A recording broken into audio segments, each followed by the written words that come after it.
I think you're right. I think the media are responsible for a lot. And we certainly expect much more from our national broadcaster, which is the BBC. You know, it's interesting, when people used to ask me, what are the biggest challenges facing the Jewish community, I would say the 3 A's. And they are anti-Semitism, assimilation, and apathy. Since becoming Chief Rabbi, it's become the 3 C's. And that is COVID, Corbyn, and conflict. And it's really interesting because I said this, I was at the Oxford campus, and I spoke to the Jewish Society in Oxford, and I spoke about the 3 C's.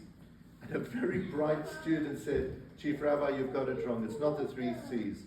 It's 2 B's and a C.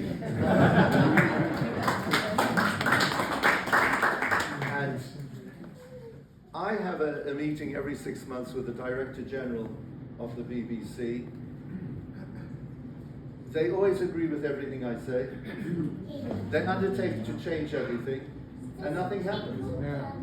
And since then, I have had meetings with the chairman of the BBC, the head of television news, the head of radio news. We will take it on board, we will investigate, yes, you've got a point. And we come very well prepared with a whole dossier of reports, you know, the way that they present. You know, they are even-handed. They would have somebody on this side and somebody on that side. Why is it that somebody who's on the Israeli side is a reporter from Haaretz, or who is a self-hating Jew living in Israel? You know, but they're even-handed. You know, there are so many instances of this. And the Board of Deputies, Jewish Leadership Council, we are energized so much in this respect. And by the way, Sky is just as bad. But Sky is independent, but we also deal with them and with others. So I know I'm only strengthening your question, but we are trying very hard. And the fact that this is a global problem, it's not just in the UK, doesn't help. It's the climate. Ultimately, when you're speaking about news, it's a business. What are people listening to? What do they want to hear? Let's try and sell what we are doing. And unfortunately, the truth is not always the most important consideration for them. So we're up against an enormous amount here. But I must stress, we are not alone. The Prophet Bilam said, a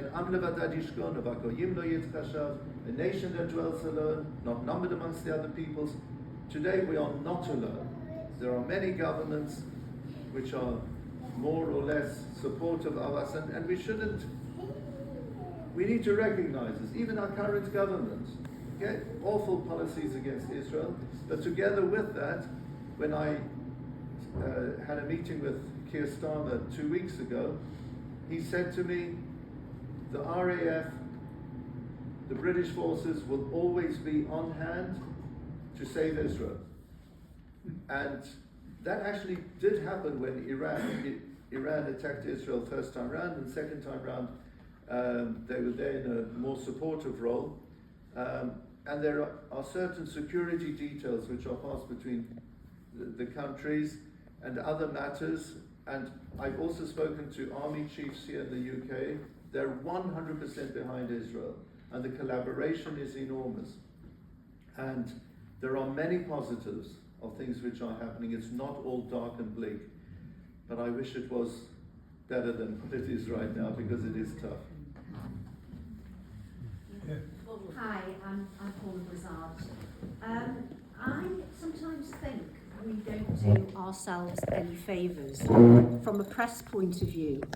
You quite rightly said that we should stand up with our heads and our shoulders back on our heads held high. But all the reports that come out and stuff in the press says Jews are frightened, Jews are fearful, Jews are scared, Jews are anticipated, blah, blah, blah. And I think that there is a sort of cultural thing where people generally see Jews as going to the Holocaust being part of the Holocaust and not being warriors, let's say. They see Israel as being warriors and fighters. And I think there is a dichotomy where there is a general feeling that we shouldn't be warriors, that we shouldn't be fighters, that we shouldn't stand up. And I think that's quite worrying. So I sometimes think we may be afraid, we may be intimidated, but I don't think we should be saying that to the press. That's my personal view. So thank you for your comments, and you are right to raise the issue because it's a very delicately balanced situation. On the one hand, we want to show our resilience, we're tenacious, we're positively minded. It's the kind of thing I often say in public, we're going to get through this, we're all right, we've got a strong Jewish community. On the other hand, we do want people to help us. The government just dished out another £10 million to help Jewish communities. They wouldn't have done that had we not told them we're petrified. So you have to get that right balance. One thing I can tell you is statistics about Jewish people who are thinking of leaving this country are not good for us. Because when people hear X percentage of Jews are thinking of making Aliyah or leaving the country, it's not a question of if, it's a question of when, etc., then what runs through the minds of quite a lot of them? Well, then let them go. Yeah. Well, where's their loyalty? Are they properly British or are they not? So we run that risk if we speak publicly about the fact that we're seriously thinking of leaving, because it means we don't properly see our roots here, and therefore we don't deserve the proper support and compassion and inclusivity that we should be receiving. And unfortunately, however, these statistics are released, and lots of people say that. I do agree with you that what we think is not necessarily what we should be saying. One of my great heroes, if people say to me, who's my rabbi? So my rabbi was a great rabbi called Rabbi Yisrael Salanta. He lived from 1810 to 1883. That's why I never met him. But it's as if I met him because I've written his writings and I identify so strongly with this great rabbi. And I love quotes from him. And one of his quotes was, not everything I think I should say. And not everything I say I should write. And not everything I write I should publish. And our problem today in our world of social media is we're on fast track from thinking to publishing. All of us are publishers, right? And the whole world can read our thoughts. And that's dangerous. First of all, it can be momentous in terms of positive impact, but it's very dangerous because you need to think, what is it that I'm saying? What message am I getting out there? And certainly at a community level, we do need to think very carefully about what we are saying. So I identify with your thoughts. Thank you.